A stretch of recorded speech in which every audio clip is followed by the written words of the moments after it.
Anonymous main page নামক অজ্ঞাতনামা এই পেজে গতকাল একটি পোস্ট করা হয়, যেখানে বলা হয় একটি বিল্ডিং অনেকগুলো শিশুকে নিয়ে ধসে পড়বে এবং ধসে পড়ার কারণ হিসেবে সেই পোস্টে উল্লেখ করা হয় সেই বিল্ডিংয়ের খারাপ রক্ষণাবেক্ষণ। অতঃপর এই পোস্ট করার পরের দিন অর্থাৎ আজ বাংলাদেশের ঢাকায় উত্তরার মাইলস্টোন কলেজের বিল্ডিংয়ের উপর একটি বিমান ক্র্যাশ করে। এই পেজটির গতকালের পোস্টের সাথে হুবহু মিল না হলেও মোটামুটি কিছুটা কাছাকাছি হয়েছে এবং এ নিয়ে বাংলাদেশের সামাজিক যোগাযোগ মাধ্যমে নতুন করে আতঙ্ক ছড়িয়ে পড়েছে। কেউ কেউ বলছেন এটি একটি ভবিষ্যৎবাণী, আবার কেউ কেউ বলছেন এটি পূর্ব পরিকল্পিত এবং সে সম্পর্কে এই পেজের অ্যাডমিন অবগত ছিল। অতঃপর আজ তারা বাংলাদেশকে নিয়ে আরও দুটি পোস্ট করে। এর মধ্যে একটি পোস্টে বলা হয়, আজ থেকে কয়েক সপ্তাহের মধ্যে বাংলাদেশে বোমা বিস্ফোরিত হবে। আমরা এ ব্যাপারে নিশ্চিত, কারণ বর্তমানে উল্লেখিত দেশের শত্রুরা চক্রান্ত করছে। হোটেল এবং হাসপাতালই প্রধান লক্ষ্য। আরেকটি পোস্টে বলা হয়, গাউসিয়া নামক একটি মার্কেটে বোমা হামলা হওয়ার সম্ভাবনা রয়েছে। তাহলে এবার চলুন জেনে আসি মূলত পেজটি কারা কোথা থেকে নিয়ন্ত্রণ করছে এবং তারা কিভাবে আগাম এই সংবাদ দিল। এটা কি আসলেই সত্যি?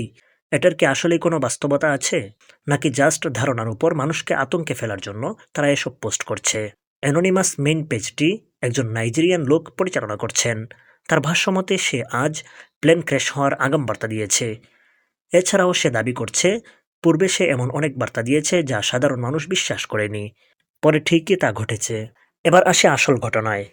নাম্বার 1, তারা গত 24 ঘন্টার কিছু পোস্ট এডিট করে প্লেন ক্র্যাশ এর পূর্বাভাস সংক্রান্ত তথ্য দিয়েছে।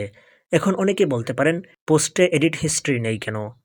এর উত্তর হচ্ছে তারা ছবি এডিট করেনি, শুধুমাত্র ক্যাপশন এডিট করেছে বিদায় পোস্টে এডিট হিস্ট্রি নেই। নাম্বার 2, ভবিষ্যৎবাণীর এই পোস্টটি সম্পূর্ণ ভুয়া এবং এই পেজের অ্যাডমিন আসলে একজন স্ক্যামার। তাদের পোস্টে বলা হয়েছে দুর্ঘটনা ঘটবে ভবনের খারাপ রক্ষণাবেক্ষণের কারণে, কিন্তু বাংলাদেশে আজ যে ঘটনা ঘটেছে সেটি ভবনের খারাপ রক্ষণাবেক্ষণের কারণে নয়, বরং বিমান ক্র্যাশ করার কারণে। এর সঙ্গে তাদের পোস্টের কোনো মিল নেই। সমস্যা হচ্ছে ইংরেজি পোস্ট ভালোভাবে না বুঝে অনেকেই অযথাই শেয়ার করছেন এবং আতঙ্ক ছড়াচ্ছেন। নাম্বার 3, এই পেজটির কিছু পোস্ট প্রাইভেসি, শুধুমাত্র বাংলাদেশ সিলেক্ট করা হয়েছে। কেন জানেন? কারণ তারাও জেনে গেছে বাঙালি জাতি আবেগী।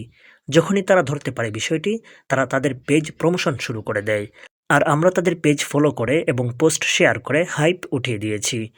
ইতোমধ্যেই তাদের পেজ 2 লাখ ফলোয়ার্স অতিক্রম করেছে, যা 1.5 লাখের মতো ছিল।